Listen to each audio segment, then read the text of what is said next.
And welcome back to Newcastle. It's lovely to have you back here again. Thank you, it's lovely to be here. And to have your exhibition, Articles of Ancestry, up on the walls. Yes, thank you. Would you like to tell us a bit about this exhibition now? Well, it really started with the piece 29 Sisters that I did for Stitched Up. Got me looking at family history and using garments as sort of symbols for people. So that piece was here 2 years ago, and then I made the larger piece, which we'll see in a minute, about my father's family. But it also got me working with different materials, laminating paper and fabric, which is what this piece represents. So this is made from vintage children's books and from very thin fabric, which has been stitched together. And it's double-sided, so you can have a peek and see what's on the other side. And the tree in the centre is a sort of traditional folk motif, and it's part of the folk textile series that I did for my new book, Textile Folk Art. Congratulations on your second book. Third book. Second solo book. Fourth to come out? There is, yes, in the works. So it's got some screen printing on it, some collage, hand stitching, machine stitching, and it just is a nice light feeling piece. It's quite undulates quite a lot, but I quite like that. I think that gives it character. So this piece is called 12 Dresses, and it represents the women in my father's family who I found the names of in the family history, family tree, and some of them were victims of the Holocaust. Some of them we don't know what happened to them, but my father's family escaped from Germany in 1939 and moved to England, and I was just fascinated by these women who we don't really know, and I wanted to commemorate them and remember them in a way. And I use the dress motif and their names as labels, but also the colours I feel are sort of vintage. I use dye to blend the colours together of all the pieces, and it gives it a vintagey, nostalgic look, but also I think makes them quite contemporary in that they fit together as a whole. There's also an information panel to the left which shows you explains really the theory behind it, the meaning behind it. I was doing a project called Moving Memories, and so it's to do with travel and migration and how travel isn't always a happy event for people. So these are part of that series.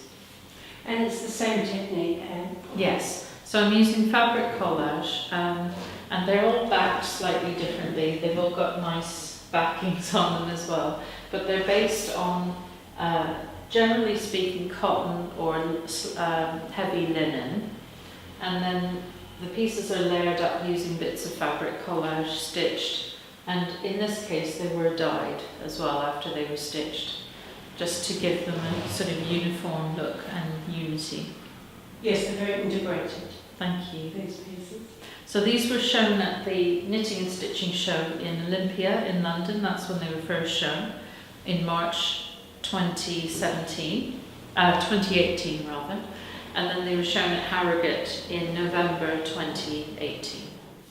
So again, these are family portraits, and really I was using up a very long piece of fabric which I'd made for my son's wedding. It was like a long banner, and I didn't know what to do with it, and I thought I'll turn it into portraits, family portraits, because we have got Chinese family now as part of our family, and they've got Chinese elements in them, but they also are portraits of people at different stages in their lives. I don't feel that they have to be of people now. They're really taken from photographs, and I think they have that feeling of being framed vignettes, and that's part of the purpose of them. Also again using vintage bits of paper and fabric together. When I use paper with the textile technique, it has to be treated. You can't just use paper, it will crumble. You have to treat it with acrylic wax or some kind of lamination protective technique. So that's what I've done here. And that keeps it archivally sound. It keeps it archivally sound. It makes it flexible and malleable so you can stitch into it without it crumbling. What inspires you, Anne? I'm inspired by lots of things. I think the biggest thing is the fabric itself. I love vintage fabric. I love the feel of it, the look of it. And it's often one little piece that'll inspire a whole series. So I suppose I do work from sketchbooks, but I would say I use sketchbooks more like mood boards, where I pin things and pick out things and pick out inspiration, put things together. But my happiest thing is putting bits of fabric together. Love it. So do you sit with it and look at it? I do. And play with it? I do. And I think I work in series often, because for exhibition or for just to create a series. And I think it's really nice to live with something for a bit, pin them up and have a bit of space. And I'm the same when I teach more than 2 days. I always have a little side project, because I feel people need that space to just let things breathe and to give them a little bit of time to think about what they're doing on the main piece. Because it doesn't always go well. You often need space. It's good to have somewhere where you can pin things up and look at them and live with them for a little bit before you decide what to do.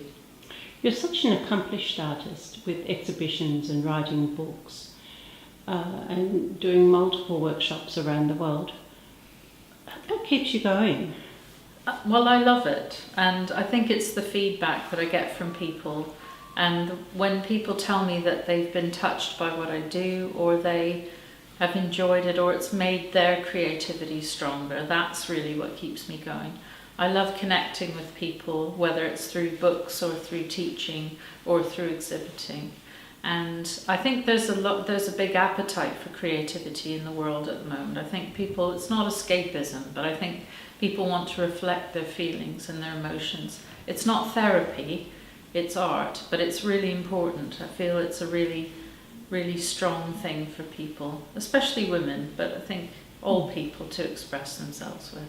Yes, for me the byline of Timeless Textiles is finding yourself through creativity. Absolutely. And that's my philosophy. I've always felt that. This piece is called Self-Portrait, and it's really about my childhood more than me now. But I found this picture of me that looked a lot like me when I was small, and I thought I'd use it. And there's also a little folding book here that's part of the story, and a pocket, which I love doing as well. I think for me, creativity's always been there. I can't remember ever not having loved making things.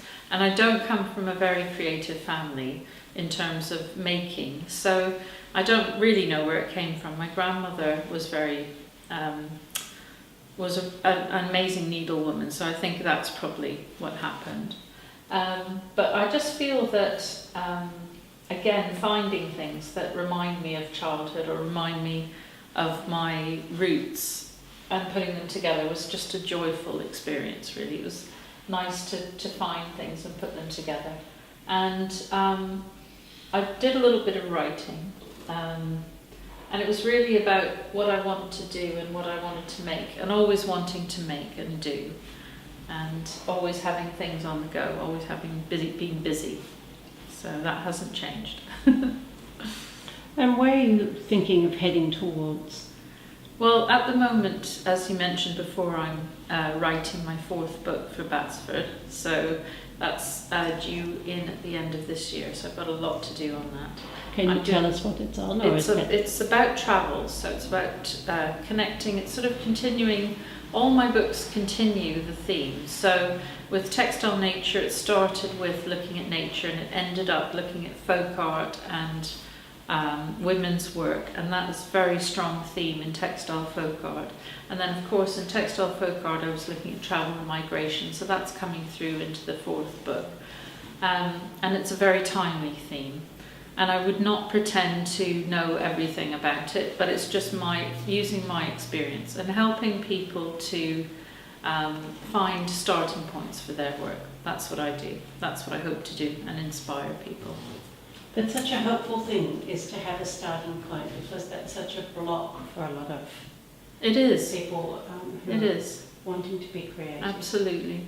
And I have a lot of students who are incredibly talented technically, but they find it very difficult to know where to start.